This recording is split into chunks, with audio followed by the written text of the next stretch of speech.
पश्चिम महाराष्ट्राकडे जाऊया, जिकडे सगळ्या महाराष्ट्राचं लक्ष लागून असतं. पश्चिम महाराष्ट्र हा राजकारणाचा एक म्हणजे खऱ्या अर्थानं राजकारणाचं जे सगळं जास्त लक्ष लागलेलं असतं ते पश्चिम महाराष्ट्राकडे लागलेलं असतं. आणि पश्चिम महाराष्ट्रामध्ये जर आपण गेलो तर पश्चिम महाराष्ट्रामध्ये 58 विधानसभेच्या जागा आहेत आणि 58 मधल्या इथं निश्चितपणानं विचार करायला लावणारा असा आकडा समोर आलेला आहे की भाजपला 58 पैकी 18 जागा मिळत आहेत असा अंदाज रुद्र रिसर्च संस्थेनं व्यक्त केलेला आहे.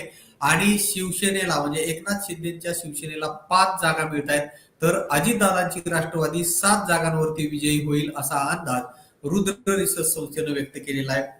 काँग्रेसला 8 जागी विजय मिळतोय असं दिसतंय, तर शरद पवारांची राष्ट्रवादी ही 14 जागांवरती विजयी होईल असा अंदाज हा रुद्र रिसर्च संस्थेनं व्यक्त केलाय. तर सर्वात कमी जागा या शिवसेना उद्धव बाळासाहेब ठाकरे पक्षाला मिळताना इथं दिसत आहेत पश्चिम महाराष्ट्रामध्ये. तर इतर हे 4 जागी विजयी होतील असा अंदाज हा संस्थेनं व्यक्त केलेला आहे. तर सर्वात मोठा पक्ष जो आहे पश्चिम महाराष्ट्रामध्ये तो भाजप ठरताना दिसतोय, तर दुसऱ्या क्रमांकावरती शरद पवारांची राष्ट्रवादी असल्याचं दिसून येत आहे. विजयजी, पश्चिम महाराष्ट्रातलं जे राजकीय गणित आहे ते फार गुंतागुंतीचं असतं. वेगवेगळे फॅक्टर्स पश्चिम महाराष्ट्रामध्ये चालताना दिसतात. महत्वाचे अनेक नेते हे पश्चिम महाराष्ट्रामधून येतात, ज्यांच्यामध्ये संपूर्ण महाराष्ट्राचं राजकारण फिरवण्याची ताकद आहे. अजितदादा असतील, शरद पवार असतील किंवा अनेक मुख्यमंत्री जे आहेत ते पश्चिम महाराष्ट्रानं पाहिलेले आहेत. पश्चिम महाराष्ट्रातल्या 58 जागांवरती तुम्ही हा सर्वे केला, नेमकं काय बघितलं की तिथे भाजप हा सर्वात मोठा पक्ष झालेला दिसून येतो? विजयजी. येस, पश्चिम महाराष्ट्र आपण पाहायला गेलं तर तुम्हाला माहिती आहे तो एक सदन आणि मुंबईच्या जवळचा मानलेला भाग म्हणून ओळखला जातो, बरोबर? एकच मिनिट. तर त्याच्यामध्ये पाहायला गेलं तर आपल्याला पश्चिम महाराष्ट्रामध्ये सर्वात म्हणजे एक सदन भाग उसाचा एक मानलेला भाग म्हणतो आपण, त्या ठिकाणी आपल्याला पाहायला मिळतो. तर पश्चिम महाराष्ट्रामध्ये एक सोसायटी असतील किंवा तुम्हाला माहिती असेल दूध संघ असेल, सहकार क्षेत्र हे खूप मोठं आहे आणि त्यांना एक त्या माध्यमातून जोडला गेलेला एक मतदार सुद्धा तिथं पाहायला मिळतो आपल्याला, बरोबर? तर या सर्व गोष्टींचा एकंदरीत फायदा आपल्याला एक राष्ट्रवादी शरद पवार गटाला पाहायला मिळतो. सोबतच या पश्चिम महाराष्ट्रामध्ये मागील 2 ते 3 महिन्यांमध्ये तुम्ही पाहत असाल की बरेचसे मोठे मोठे नेते भाजपमधून असेल किंवा शिवसेना शिंदे गटातून असेल, महायुतीमधून हे शरद पवार गटामध्ये सामील झालेले पाहायला मिळाले, राईट? सो त्याचा एक फायदा शरद पवार गटाला तिथे पाहायला मिळताना दिसतोय.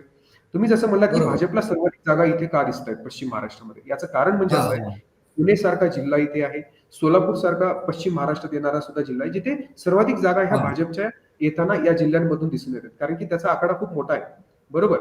तर यामुळेच इथे आपल्याला भाजपचं आकडेवारी जास्त दिसते. शहरी भाग जास्त आहे, जसं उदाहरणार्थ तुम्ही पाहताय पिंपरी चिंचवड, भोसरी पासून पुणे शहर एवढं मोठं आहे, ज्याच्यामध्ये 8 मतदारसंघ येत आहेत, बरोबर? त्यातल्या बहुतांशी जागांवर सद्यस्थितीला तरी महायुती म्हणून भाजप आघाडीवर पाहायला मिळते.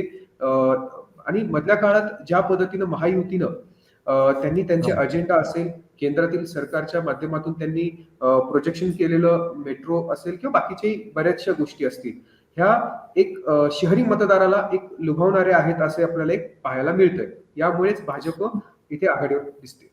विजयजी, पश्चिम महाराष्ट्रामध्ये अर्थात खरं तर मराठवाड्यामध्ये जरांगे पाटील किंवा मराठा आरक्षणाच्या मुद्द्याचा प्रभाव होईल, तो पुढच्या आपल्या चर्चेत येईलच. मराठवाड्याच्या सगळ्यात महत्वाची चर्चा असणार आहे खरं तर मराठवाड्याची, त्याच्याबद्दल मला अनेक प्रश्न आहेत.